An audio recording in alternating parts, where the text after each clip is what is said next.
दोस्तों, स्वागत है आप सभी का मेरे YouTube चैनल CDP की पाठशाला। मैं आज आपके लिए CTET 2026 एक नई श्रृंखला शुरू करने जा रहा हूं, जिसे हम बोलेंगे T20 सीरीज। जिसमें आप लोगों के लिए कुछ विशेष चयनित PYQ हैं, जो इस प्रकार हैं।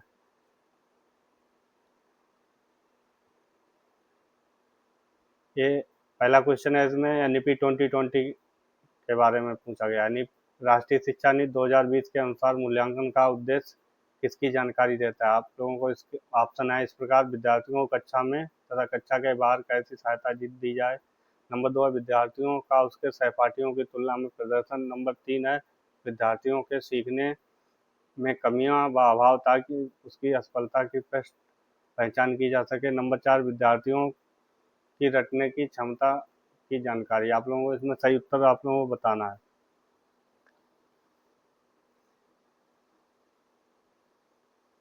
इसका ऑप्शन नंबर 1 सही होगा।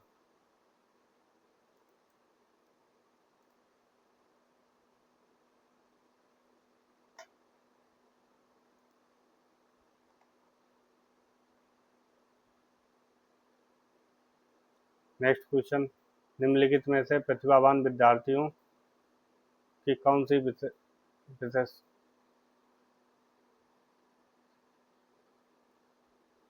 इसमें आप लोगों को पूछा गया है। नंबर 1 है धीमी समझ। नंबर 2 है जिज्ञासा की कमी। नंबर 3 है सोच में सटीकता की आवश्यकता। नंबर 4 है आसान कार्यों को चुनौती चुनने की प्रवृत्ति। आप लोगों को सही से क्वेश्चन पढ़ना होगा। निम्नलिखित में से प्रतिभावान विद्यार्थियों की कौन सी विशेषता के बारे में पूछा गया है। इसमें गिफ्टेड जो चाइल्ड होते हैं उनके बारे में पूछा गया है। इसमें आप लोगों का ऑप्शन नंबर 3 होगा, सोच में सटीकता की आवश्यकता। नेक्स्ट क्वेश्चन: एक निर्दिष्ट लक्ष्य तक पहुंचने के लिए विद्यार्थियों को उनकी संज्ञानात्मक क्षमताओं पर चिंतन करने के लिए प्रोत्साहित करके एक शिक्षक निम्नलिखित में से किसके विकास को सुगम बना रहा है। घोषणात्मक ज्ञान। नंबर 2 है प्रक्रियात्मक ज्ञान। नंबर 3 है अधिसंज्ञानात्मक ज्ञान। नंबर 4 है रटकर याद रखना। आप लोगों को इसमें सही ऑप्शन चुनना है। इसमें जो नंबर 4 है तो पहले ही गलत हो जाएगा। और डिक्लेरेटिव नॉलेज के बारे में शिक्षक किसी प्रकार से नहीं कर सकता, ये भी ऑप्शन गलत होगा। नंबर आप 3 जो ऑप्शन है वो सही होगा। नेक्स्ट: निम्नलिखित में से कौन सा आंतरिक प्रेरणा का उदाहरण है। नंबर 1 माता पिता द्वारा दंड से बचने के लिए अध्ययन। नंबर 2 एक गतिविधि में रुचि के कारण अध्ययन। नंबर 3 है शिक्षक की प्रशंसा प्राप्त करने के लिए अध्ययन। नंबर 4 है प्रतियोगिता जीतने के लिए अध्ययन। आंतरिक प्रेरणा के बारे में पूछा गया है कि आप कोई अंदर से भावना आपके मतलब किसी कार्य करने के लिए जागृत हो, तो इसमें आप लोगों का ऑप्शन नंबर 2 सही होगा।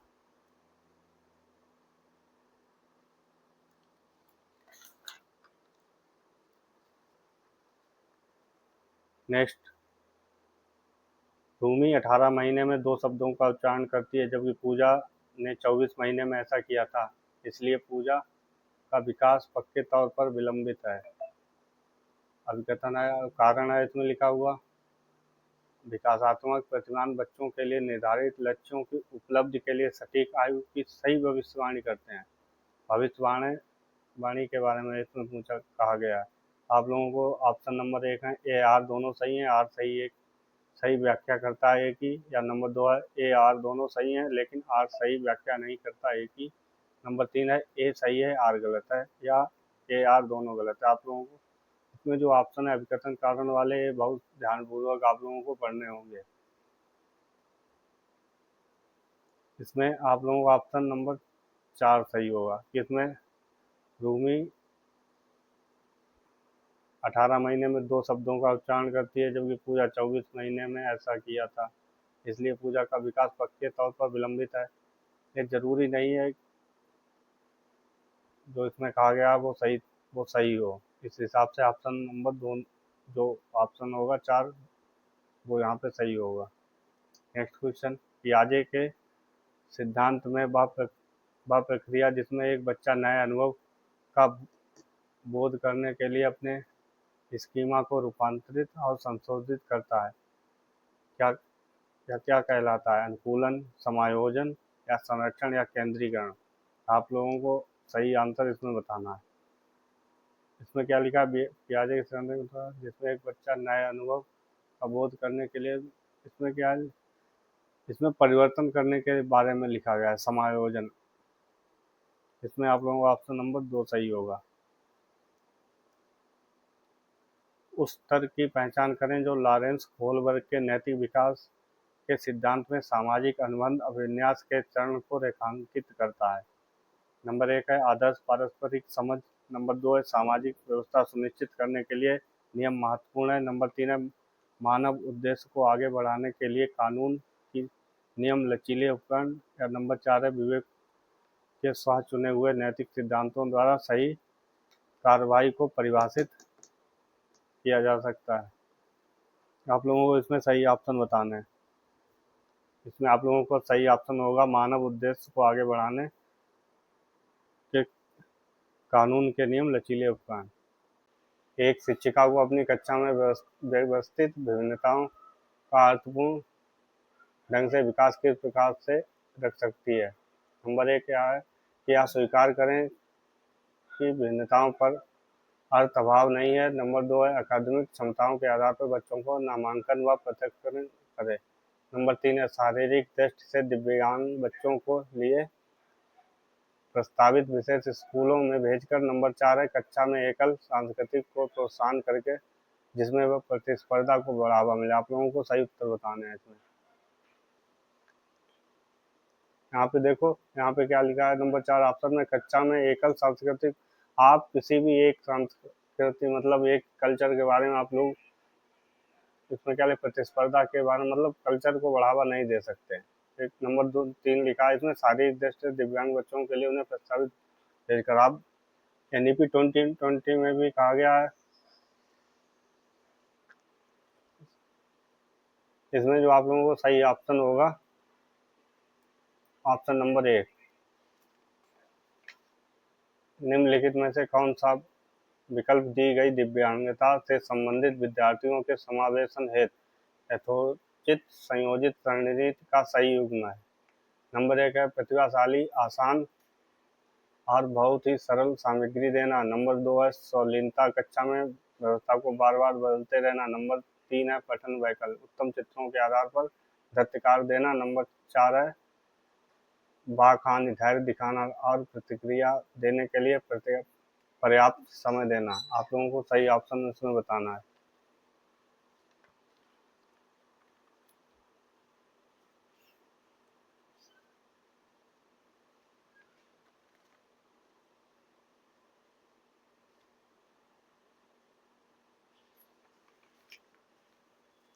इसमें आप लोगों को ऑप्शन नंबर 4 होगा बाखान, जो धैर्य से दिखाना और प्रतिक्रिया देने के लिए पर्याप्त समय देना।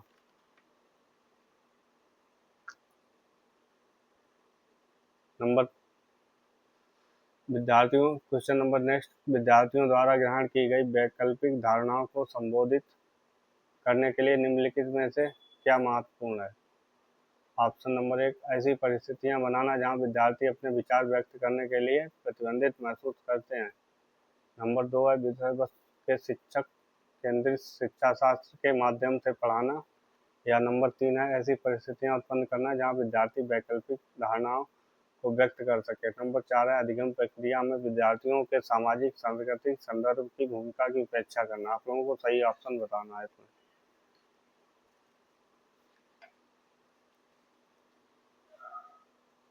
यहाँ पे क्या लिखा है? बच्चों को जहाँ विद्यार्थी विचार महसूस, यहाँ पे आप लोगों का ऑप्शन 1 गलत होगा। विषय वस्तु को शिक्षक केंद्रित कभी हो ही नहीं सकती। आप लोगों का ऑप्शन नंबर 3 होगा ऐसी परिस्थितियां उत्पन्न करना जहाँ विद्यार्थियों के वैकल्पिक धारणाओं को व्यक्त करें। क्योंकि नेक्स्ट नेक्स्ट क्वेश्चन, प्रतिभा प्रभावी अधिगम हेतु निर्देशों के लिए प्रारंभिक बिंदु क्या होना चाहिए? नंबर 1 है असफलता का डर। नंबर 2 है बच्चों का सामाजिक सांस्कृतिक परिप्रेक्ष्य। नंबर 3 है सफलता के लिए इनाम। नंबर 4 है प्रतिस्पर्धा की भावना। आप लोगों को सही ऑप्शन बताना है इसमें। कोई भी बच्चा इनाम के लिए पढ़ ही नहीं सकता है। प्रतिस्पर्धा की भावना भी इसमें विकसित नहीं हो सकती। इसमें ऑप्शन नंबर 2 सही होगा, क्योंकि बच्चों का सामाजिक सांस्कृतिक परिचय। नेक्स्ट क्वेश्चन, निम्नलिखित में से कौन सा कथन है व्यक्ति के विकास की प्रक्रिया के बारे में सही है? विकास की प्रक्रिया एक दिशी होती है। नंबर 2, या केवल व्यक्ति की आनुवंशिकता से प्रभावित होती है। नंबर 3, विकास की प्रक्रिया में सांस्कृतिक विविधताएं होती हैं। नंबर 4 है, विकास केवल वातावरणीय कारणों द्वारा निर्धारित होता है। विकास के बारे में इसमें पूछा गया है, आप लोगों को विकास के बारे में इसमें बताना है। विकास की प्रक्रिया एक दिशी नहीं हो सकती। विकास जो होता है वो मल्टीपल, बहुदिशीय होता है। विकास व्यक्ति की आनुवंशिकता पर को प्रभाव से प्रभावित होता है, कि जरूरी नहीं है। विकास की जो इसमें ऑप्शन नंबर 3 है वो सही होगा। विकास की प्रक्रिया में सांस्कृतिक विविधताएं होती हैं। नेक्स्ट क्वेश्चन, जीन पियाजे के अनुसार पूर्व संक्रियात्मक चरण में बच्चों निम्न में से क्या कर पाते हैं? प्रतिलोमिक चिंतन करते हैं। नंबर 2, प्रतीकात्मक खेल। नंबर 3 है अनुक्रमिक वर्गीकरण। नंबर 4 है संरक्षण। आप लोगों को सही ऑप्शन इसमें बताना है। इसमें है जीन पियाजे से संबंधित पूछा गया है। इसमें आप लोगों को ऑप्शन जो सही होगा वो 2 सही होगा, क्योंकि इसमें सिंबॉलिक प्ले जो बच्चे होते हैं वो खेलना इसमें सीख जाते हैं। Make a believe play. Next question, निम्नलिखित में से कौन सी अभिव्यक्ति एक प्रगतिशील कच्ची माहौल के अनुसार नहीं है? इसमें निगेटिव पूछा गया है। निर्णय नंबर 1 है निर्णय निर्धारण में बच्चों की सहभागिता। नंबर 2 है भयमुक्त अधिगम वातावरण की संरचना। नंबर 3 है विद्यार्थियों की व्यक्तिगत विभिन्नताओं का ध्यान रखना। नंबर 4 है अध्यापक द्वारा बाह्य अनुशासन कायम रखना। आप लोगों को इसमें जो निगेटिव पूछा है वो आप बताना है। इसमें क्या पूछा गया? निगेटिव जो यहाँ पे लिखा है अध्यापक द्वारा बाह्य अनुभव, ये आप लोगों का ऑप्शन सही होगा। इसमें जो शिक्षक के कर्तव्य हैं, जैसे निर्णय निर्धारण, बच्चों की सेवा, जब बच्चे ही इसमें इसमें भयमुक्त। नेक्स्ट क्वेश्चन, एक प्रगतिशील कक्षा में निम्नलिखित में से कौन सी मूल्यांकन विधि का इस्तेमाल नहीं होता होगा? ऑप्शन, अध्यापकों द्वारा मननशील जर्नल का इस्तेमाल। नंबर 2 है स्व मूल्यांकन व समकक्षी मूल्यांकन। नंबर 3 है केवल मानक निर्धारित मूल्यांकन पर आश्रय। नंबर 4 है विद्यार्थियों का पोर्टफोलियो तैयार करना। आप लोगों को इसमें सही ऑप्शन बताना है। इसमें इसमें यहाँ पे पूछा गया है कौन सी मूल्यांकन विधि इस्तेमाल नहीं होता है। इसमें जो है बच्चों के लिए मानक, आप किसी के लिए एक जैसा माहौल नहीं बना सकते। ये आप लोगों का ऑप्शन नेगेटिव होगा, यही आप लोगों को सही होगा। नेक्स्ट क्वेश्चन, एक कक्षा में सृजनात्मकता को बढ़ावा देने के लिए विद्यार्थियों को कैसे अवसर प्रदान करने चाहिए? नंबर 1 है विशिष्ट उपलब्धि वर्ग में सम्मेलन के। नंबर 2 है मौलिक खोज और सोच को बढ़ाने के लिए। नंबर 3 है परीक्षा देने के बेहतर कौशल विकसित करने के लिए। नंबर 4 है अभिसारी सोच और सीखने के लिए। आप लोगों को इसमें सही ऑप्शन चूज करना होगा।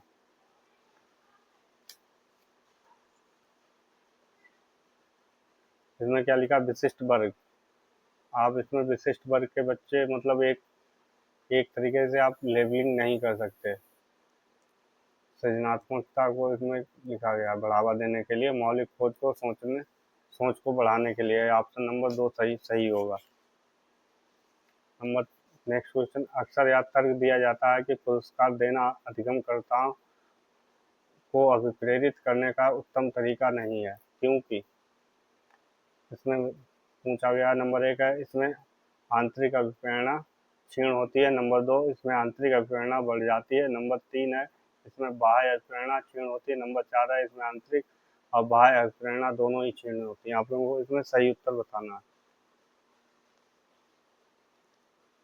पुरस्कार देने से बच्चे की जो अंदर आंतरिक मतलब इनर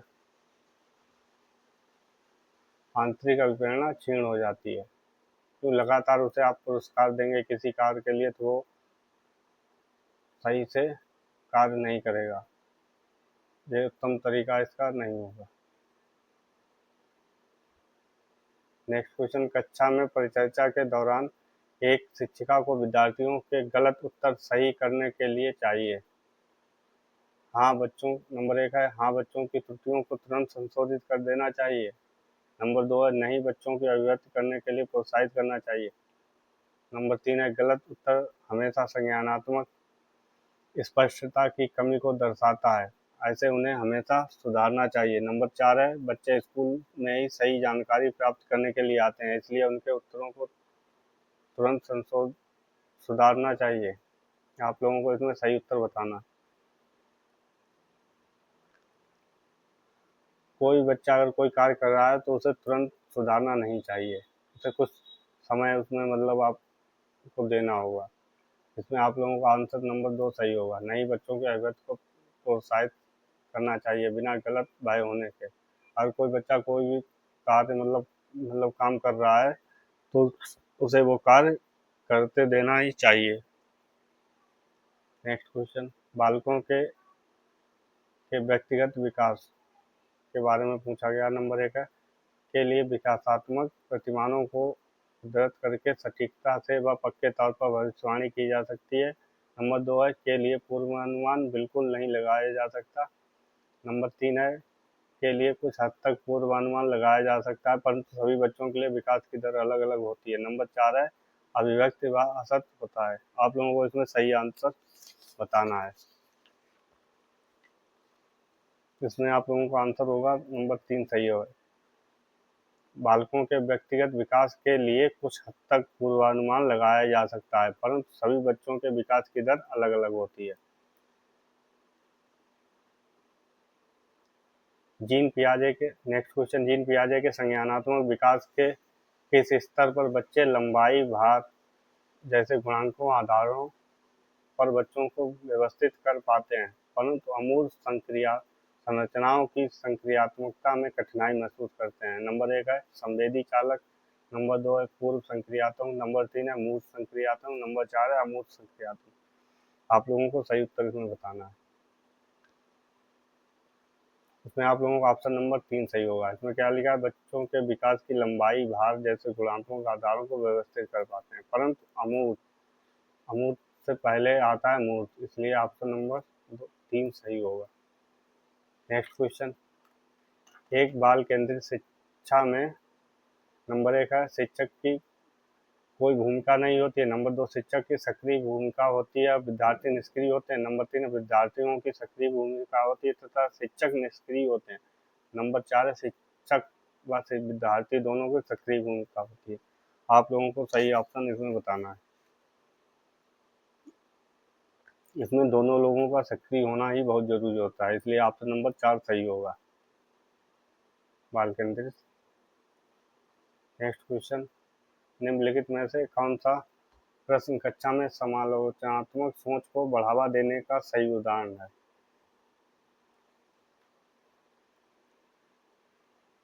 नंबर 1 है 325 और 486 को जमा करो।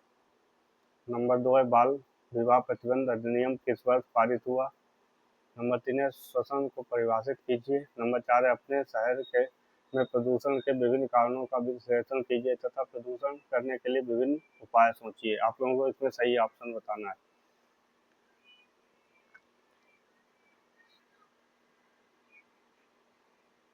इसमें आप लोगों का ऑप्शन नंबर 4 सही होगा, क्योंकि इसमें क्या है, इसमें केवल इनका क्या लिखा है, जोड़ करने के बारे में लिखा है, जबकि समालोचनात्मक सोच क्रिएटिव थिंकिंग आप लोगों की बढ़ानी है। तो इस हिसाब से अपने शहर में विभिन्न स्थानों पर प्रदूषण करने की विभिन्न उपाय सोचिए, विश्लेषण, इसलिए आप लोगों का ऑप्शन नंबर 4 सही होगा। नेक्स्ट क्वेश्चन, निम्नलिखित में से कौन सी सृजनात्मक विद्यार्थियों की पहचान संबंधित विशेषता नहीं है। नंबर 1 है उच्च क्रम समस्या समाधान। नंबर 2 है अभिसारी सोच। नंबर 3 है नवाचारी प्रयोग। नंबर 4 है जिज्ञासा की प्रबलता। आप लोगों को इसमें सही ऑप्शन इसमें बताना है। इसमें क्या लिखा है, यहाँ पे क्वेश्चन आप लोगों को सही से बनाइए, निगेटिव पूछा गया है। इसमें निगेटिव होगा अभिसारी सोच, क्योंकि अभी मतलब बंद अंत वाले जितने क्वेश्चन है जिनका मतलब उत्तर एक ही जगह जाके समाप्त हो जाए। इसमें पहले वाला है, इसमें जैसे 325 जैसे, इसे अभिसारी क्वेश्चन हम बोल सकते हैं। इसे हम अभिसारी बोल सकते हैं।